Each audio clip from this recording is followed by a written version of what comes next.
The New York Islanders earned their first win of the preseason, 2-1 over the Flyers. We'll tell you which players contributed most to the victory, the line combinations, and a whole lot more.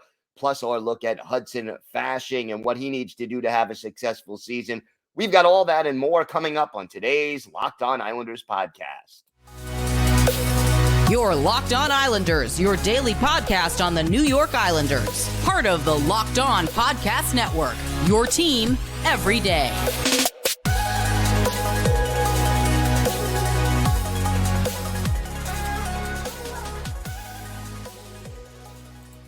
And welcome, everybody, to the Thursday edition of the Locked On Islanders podcast, part of the Locked On Podcast Network, your team every day. I want to thank everyone who makes Locked On Islanders your first listen every day.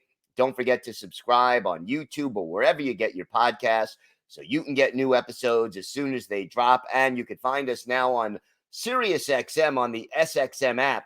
Just do a search for Locked On Islanders.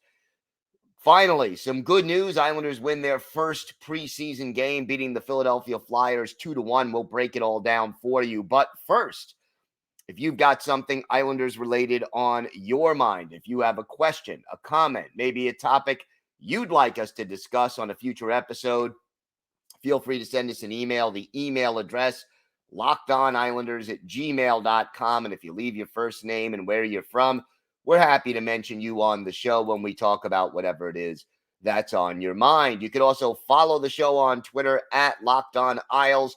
You could follow me, Gil Martin, on Twitter at Ice Wars, NYRVSNYI. Yeah, I was live tweeting during nearly all of this Islanders preseason game, and we will keep you up to date via Twitter on all things Islanders throughout training camp, the preseason, and all throughout the regular season. So make sure you keep it locked on here to Locked On Islanders. All right.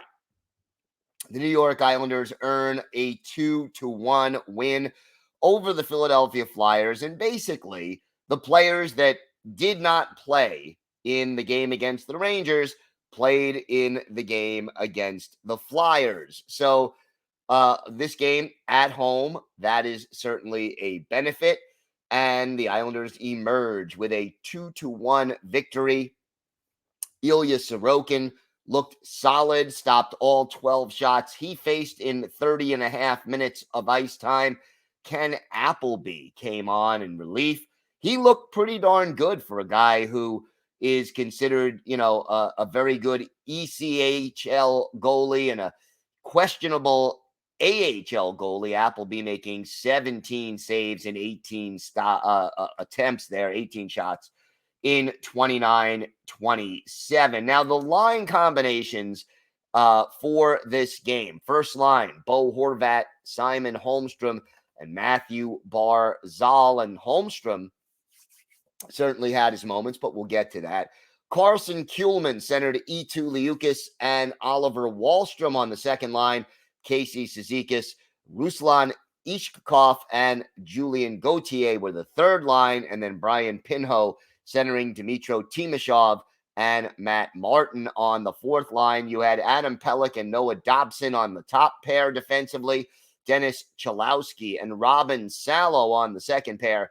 And then Travis Mitchell and Paul Ledoux as the third pair. And again, you had Sorokin and Ken Appleby in between the pipes. Interesting move, by the way, by Lane Lambert in this game.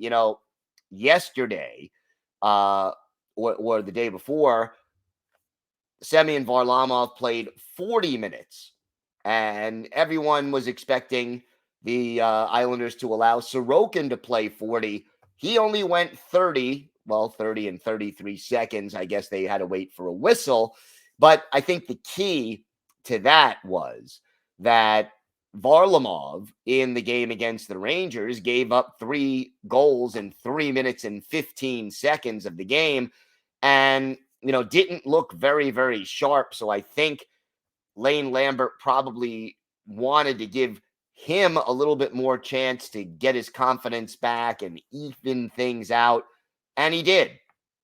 And I think that was probably a wise move. Meanwhile, today, Wednesday, you had a half a game for Sorokin and a longer look at Ken Appleby, and Appleby acquitted himself well. Now, this game was not televised locally, but the Islanders did stream the game on their official website, and it was a mixed bag. I mean, early on, there was an audio issue where you just couldn't hear anything. So they finally got that straightened out. It took, maybe, the first 6-7 minutes of the game. And then Chris King and Greg Picker were audible and you could hear them, and they did a very solid job while you were at it. So nice to be able to at least watch the game and not have to put up with a lot of commercials and all that stuff. Some takeaways from the game initially. The offense kind of not there to the extent that you wanted it. How do I know? Well, only 19 shots on goal in this game by the New York Islanders, and you want to have more than that. No forward had more than 2 shots on goal. The 3 players with 2 shots on goal were Simon Holmstrom, Carson Kuhlman, and Julien Gauthier. And again, all 3 of those players acquitting themselves well in this game. And, those were the only forwards with 2 shots on goal. Noah Dobson had 3 shots on goal, and that led all players, Adam Pelech and Travis Mitchell, with 2 shots on goal apiece as well. The power play, actually, again, for the second straight game, getting a goal. They were 1 for 4 in this contest. And I can't say that the power play looked particularly sharp or that it really did look extremely different than it did a year ago when it struggled. But 2 games so far this preseason, 2 power play goals, that in and of itself, excuse me, is a positive for the Islanders and something they really needed to do. So, again, I'm not going to overreact to anything that happens in a preseason game, especially the first 2, but it was nice to get the W, and it was nice to see the power play with, regardless of which roster the Islanders had out there, to go out there and get a goal in back-to-back games. Look, you get, a goal, a power play goal in nearly every game, you're going to be a lot higher than 30th in the league with the man advantage. And I will say this, and I'm going to put this out there for people to weigh in on. I am beginning to believe that having Matthew Barzal skate the puck into the zone on the power play not only makes the Islanders' power play predictable, but it also makes the power play turnover prone. And yeah, it does work some of the time, but more than half the time, I'm beginning to think that it kind of hurts the Islanders more than it helps them in a lot of ways, because they just don't set up in the zone all that well, and it tends to result in, the turnover and a very short stay in the zone. So maybe mix it up a little bit more and not have Barzal be the guy always carrying the puck into the zone. All right, we have got more to get to on today's show. We're going to talk a little bit about some of the players that shined for the Islanders, plus some guys that struggled. We'll have all of that and a lot more on today's Locked On Islanders podcast. Today's episode is brought to you by DoorDash. Are you missing the syrup for your pancakes or just ran out of your favorite coffee creamer? Well, with DoorDash grocery delivery, you can get what you want right when you need it. You'll love the convenience of getting what you want right to your door. And look, you've trusted DoorDash to deliver your restaurant favorites. Now you can get grocery delivery that actually delivers too. With thousands of grocery stores to choose from, you'll find the best in your neighborhood and boost the local economy. And each and every time you order, you'll get exactly what you ordered, or we'll make it right. So sit back and enjoy quality groceries just like you picked them up yourself. Want even more value? You can save on all your grocery and restaurant favorites with a $0 delivery fee on all eligible orders with a Dash Pass membership. So get 50% off your first DoorDash order up to a $20 value when you use code LOCKED at checkout. Limited time offer, terms apply. That's 50% off up to $20, no minimum subtotal, and zero delivery fees on your first order when you download the DoorDash app in the App Store and enter code LOCKED. Don't forget, that's code LOCKED for 50% off your first order with DoorDash. Two players that I think really stood out in my mind in this game. And it wasn't that hard to figure out. One of them was Simon Holmstrom. He had a goal. He had an assist. He was a +1. As I mentioned earlier, had the 2 shots on goal. And, you know, the encouraging thing, and again, I'm not going to overreact. I'm not going to sit here and tell you, yeah, Simon Holmstrom, he had a good game. He's going to make the team now. He's going to be a top 6 forward. Look out for Simon Holmstrom. All his problems that he had last year are solved. I'm not doing that. But realistically, Simon Holmstrom looked good out there. He seemed a lot more confident in himself in the offensive zone. And we did not see that at all during, or very infrequently did we see that during his rookie season a year ago. And that's one of the reasons why that he was so unproductive offensively. I mean, you look at Simon Holmstrom, only 6 goals and 9 points in 50 games last year. That is not a winning recipe, no matter how you slice it, for a forward, let alone for a former first-round draft pick. So, you know, to me, that's a problem that he seems to be overcoming.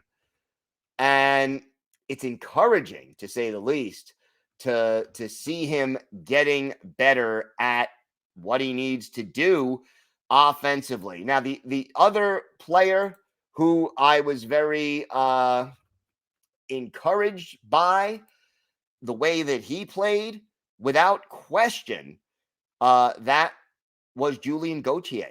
And Gauthier has size and he has speed, and you really like what he brought to the table. He scored a goal, so that was certainly important.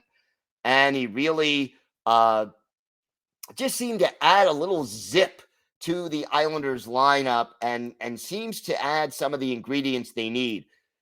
He looks like a solid bottom 6 forward right now. And again, I'm not going to overreact to what happened on the ice in one exhibition game, but it was a solid performance. Another guy who was noticeable was Ruslan Iskakov. He did not figure in the scoring, did have only the 1 shot on goal, took a delay of game penalty that was unnecessary, but the Islanders' penalty kill was equal to the task throughout the game and got the job done. And Robin Salo had an assist, played 20 and a half minutes and had a few good moments. The assist was kind of almost accidental, really, if you look at it. But it was encouraging, to say the least, to see Salo, who is forgotten, I think, now on the Islanders depth chart, to at least show a little something over the course of, this first preseason game. Now, wanted to get in a quick email question from you and our friend Charlie, who did not say where he was from.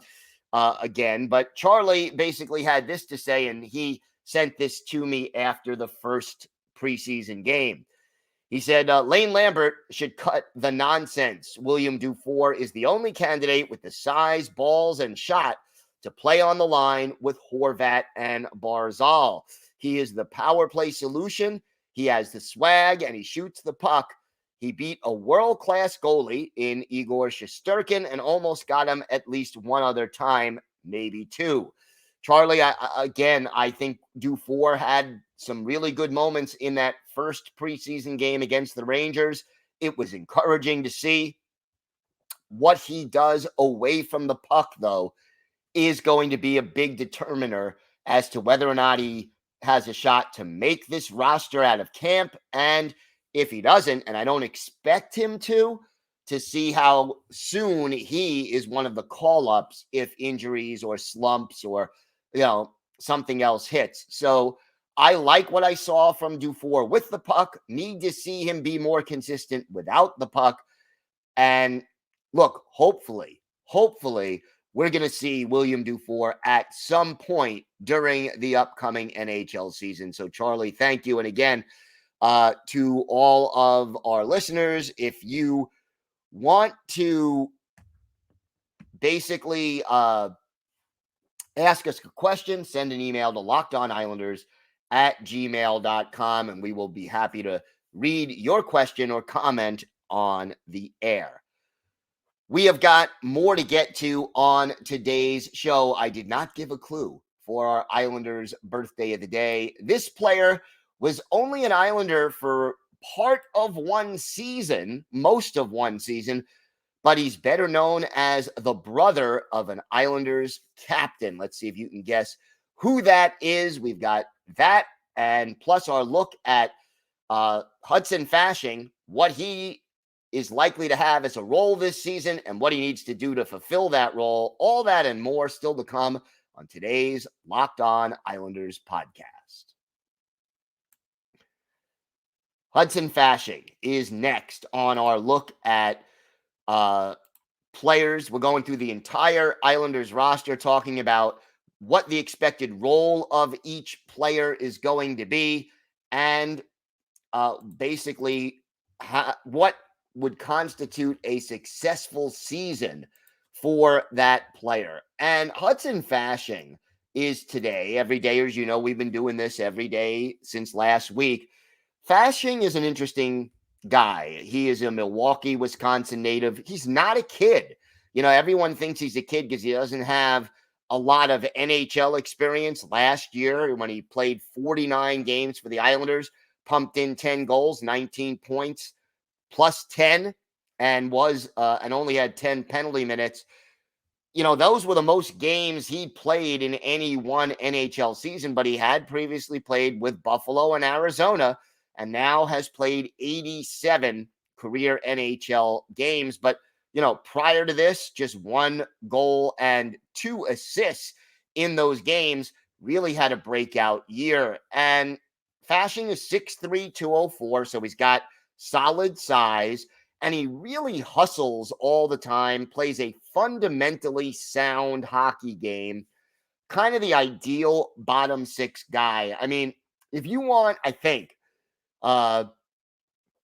put together, after Cal Clutterbuck and Matt Martin are likely to be gone at the end of this season because their contracts are up, you want to add new blood to a fourth line, you could do a lot worse than Julien Gauthier and Hudson Fasching or Arnaud Durando. You got, the makings of a solid fourth line or third line with these guys. So to me, I don't think Hudson Fasching is guaranteed a spot on this roster, although I do think he is likely to earn a spot on this roster. And this year, he's likely to play opposite J.G. Pageau and somebody else on that third line to start the season. But he's got to earn that. And he's looked solid in the preseason. He is one of those guys, again, that is always fundamentally sound. He is a younger version of Zach Parise in the way he approaches the game, but Parise obviously had a lot more offense and scoring polish to his game that Hudson Fasching never really put together yet. Look, you look at last year, he was on pace. If you get him out to about an 82 game schedule, he was on pace for about 17 goals last year and maybe 34, 35 points. Probably 17 goals, 33 points, let's say. I'm doing the math in my head.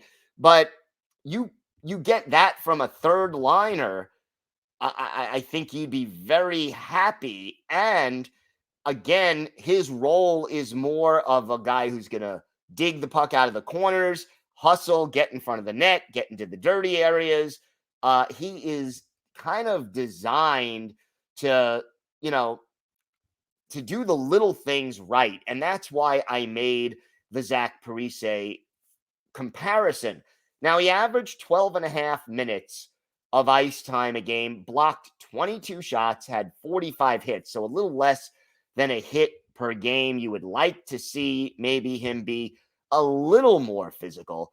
Had 61 shots on goal in 49 games. Now, he attempted 109 shots. That's a little more than 2 shots a game. I don't think necessarily that his goal pace is going to be duplicated, because his shot percentage was 16.4, and his career shot percentage coming into last year was about 4.5 maybe. So he really found the back of the net a lot more consistently last year. Look, I hope he can keep it up. I like the way he plays the game. It really just becomes a question of getting him more comfortable with his role. And look, he earned that 2-year contract during the offseason. And that is a big deal. Let's face it, that is a big deal for a guy who was looking like a career minor league fill-in guy. He has a one-way contract for the next 2 years. It's a good deal for the Islanders in the sense that this is what you should be paying your bottom 6 guys, $775,000 a year for the next 2 years. $1 million or less for your third and fourth line guys really does make a lot more sense than paying them $2.5-3 million a year like Lou Lamoriello tends to do. So I think Fasching is an important player on this team, assuming he makes it.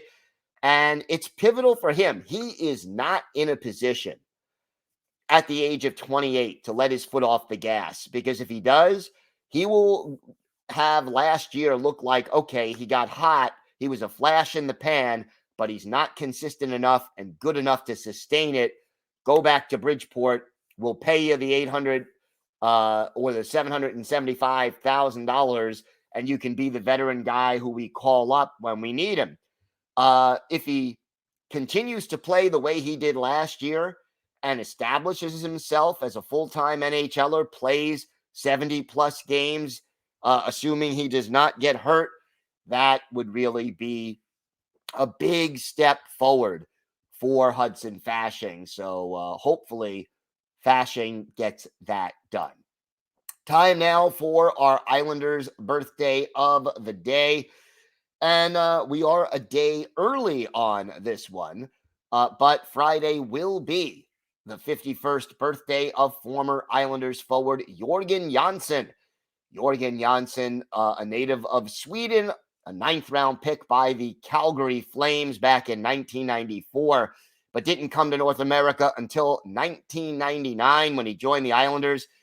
Played in 68 games with the Islanders, scored 11 goals, 28 points, and 16 penalty minutes. More of a checking forward, a fast, positionally sound kind of a guy.